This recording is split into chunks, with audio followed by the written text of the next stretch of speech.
கடந்த 10 ஆண்டுகளில் அமலாக்கத்துறை பதிவு செய்த 193 வழக்குகளில் வெறும் 2 வழக்குகளில் மட்டுமே தண்டனை வழங்கப்பட்டிருப்பதாக மத்திய அரசு தெரிவித்துள்ளது. மாநிலங்களவையில் இன்று கேரளாவைச் சேர்ந்த மார்க்சிஸ்ட் கம்யூனிஸ்ட் எம்பி ரஹீம் கேள்வியொன்றை எழுப்பியிருந்தார்.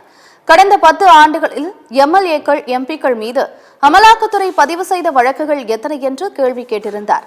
மேலும் எத்தனை வழக்குகளில் அமலாக்கத்துறை தண்டனை பெற்றுக் கொடுத்திருக்கிறது, அதில் வெளிப்படையாக விசாரணை நடைபெறுகிறதா, கட்சிகள் வாரியாக விவரங்களை அளிக்குமாறு ரஹீம் கோரிக்கை விடுத்திருந்தார். இதற்கு மத்திய நிதித்துறை இணையமைச்சர் பங்கஜ் சௌத்ரி எழுத்துப்பூர்வமாக பதிலளித்துள்ளார். அதில் கடந்த 2015ஆம் ஆண்டு முதல் தற்போது வரை 193 வழக்குகளை அமலாக்கத்துறை பதிவு செய்திருப்பதாகவும், அதில் அதிகபட்சமாக 2023ஆம் ஆண்டில் 32 வழக்குகளும், குறைந்தபட்சமாக 2018ஆம் ஆண்டில் 7 வழக்குகளும் பதிவாகியிருப்பதாக குறிப்பிட்டுள்ளார்.